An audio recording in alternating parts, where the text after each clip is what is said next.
लालू जी को भद्दी से भद्दी गालियां क्यों ना दी गई हो, लेकिन वो लोग दोनों नेता ऐसे रहे कि झुके नहीं, हमेशा अंतिम सांस तक कर्पूरी जी ने लड़ाई लड़ी। लालू जी अभी इस व्यवस्था में भी, बीमार होने की व्यवस्था में भी, उस लड़ाई को जिंदा रखते हुए वो लड़ाई लड़ रहे हैं। हम लोग लड़ेंगे और लड़ने वाला लोग ही जीतता है। कोई लेवल प्लेइंग फील्ड चुनाव में था क्या?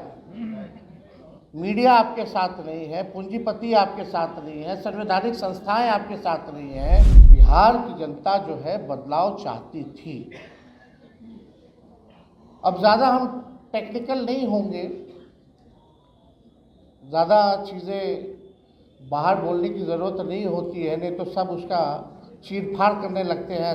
कल विद्वान लोग आ गए हैं, पत्रकार। बिहार चुनाव में तेजस्वी यादव की हार के बाद अब तेजस्वी यादव साफ तौर पर सत्ता पक्ष पर और उनके सारे वादों पर सवाल खड़े कर रहे हैं। आपको यह बता दें कि चुनाव में हार के 70 दिन बाद तेजस्वी यादव एक बार फिर से अपने पुराने अंदाज में लौटे हैं और आज पटना के आरजेडी ऑफिस में कर्पूरी ठाकुर की जयंती पर उन्होंने मुद्दों पर, सभी मुद्दों पर खुलकर बात की है। हम आपको उनका पूरा बयान सुनाएंगे इस रिपोर्ट में कि क्या कुछ कहते नजर आए हैं तेजस्वी यादव।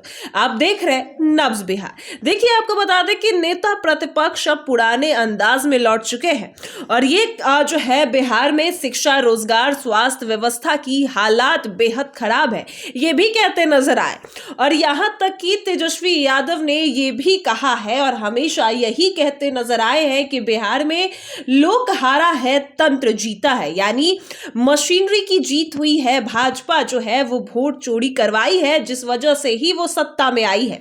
तेजस्वी यादव ये भी कहते नजर आए हैं कि वो कभी झुकने वाले नहीं हैं, क्योंकि उनके पिता लालू प्रसाद यादव नहीं झुके। इतनी जो है गालियां दी गई, इतनी खराब खराब बातें बोली गई लालू प्रसाद यादव को, कई बार सवाल खड़े किए गए, लेकिन इसके बावजूद भी लालू प्रसाद यादव नहीं हारे और लालू प्रसाद यादव नहीं झुके तो तेजस्वी भी कभी नहीं झुकेगा, ये कहते नजर आए हैं तेजस्वी यादव। आपको हम उनका बयान सुनाते हैं कि क्या कुछ कह रहे हैं तेजस्वी यादव। आज के दिन उनको याद करते हुए, नमन करते हुए हम सब लोगों को संकल्प लेकर के जाना चाहिए कि आने वाला जो चुनौती है, जो लड़ाई है, अभी तक कर्पूरी जी का वो जो सपना पूरा नहीं हुआ, उस सपने को हम लोगों को पूरा आने वाले भविष्य में करना है। बिहार की जो स्थिति है, गरीबी है, बेरोजगारी है, पलायन है, शिक्षा के मामले में, चिकित्सा के मामले में बिहार सबसे फिसड्डी राज्य है। न कारखाना है, न फैक्ट्री है, न उद्योग है, मजदूर बदहाल है, किसान तबाह है, लेकिन सरकार को कोई चिंता नहीं है, क्योंकि सत्ता में जो लोग हैं लगातार 20 सालों से भी ज़्यादा, वो लोग वही हैं जो कर्पूरी जी को गालियां देते थे। जिन कर्पूरी जी के विचार का जिन लोगों ने विरोध किया, वही लोग सत्ता में। वो केवल चंद लोगों की बात करते हैं, सबकी बात नहीं करते।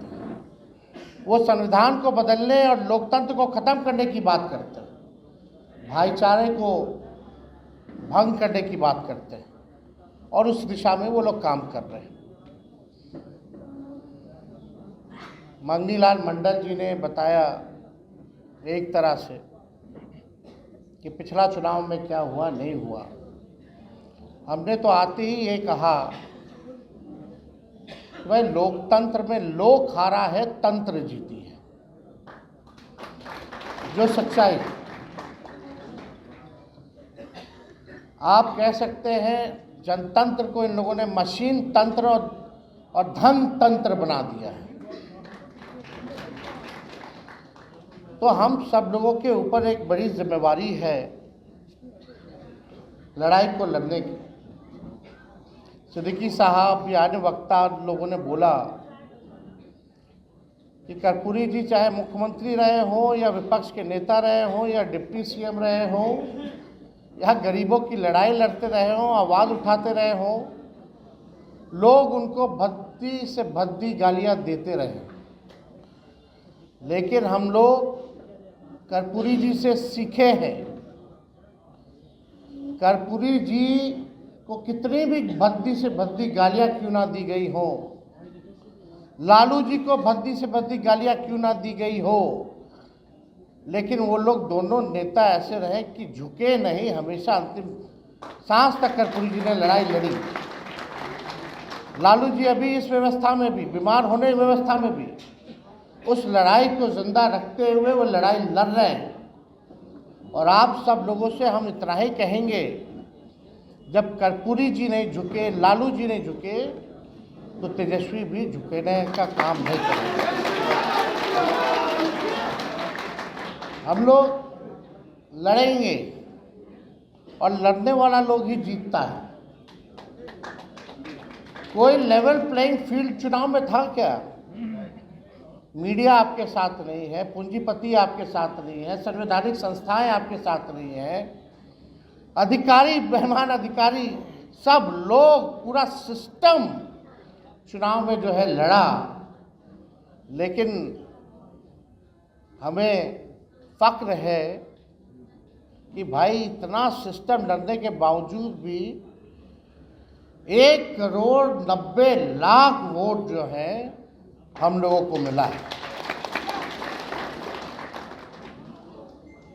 तो 1,90,00,000 वोट, और वो छोड़ दीजिए, 60% बिहार की जनता जो है इस सरकार के खिलाफ मतदान किया। 60%, यानी बिहार की जनता जो है बदलाव चाहती थी। अब ज़्यादा हम टेक्निकल नहीं होंगे, ज़्यादा चीज़ें बाहर बोलने की ज़रूरत नहीं होती है, नहीं तो सब उसका चीरफाड़ करने लगते हैं।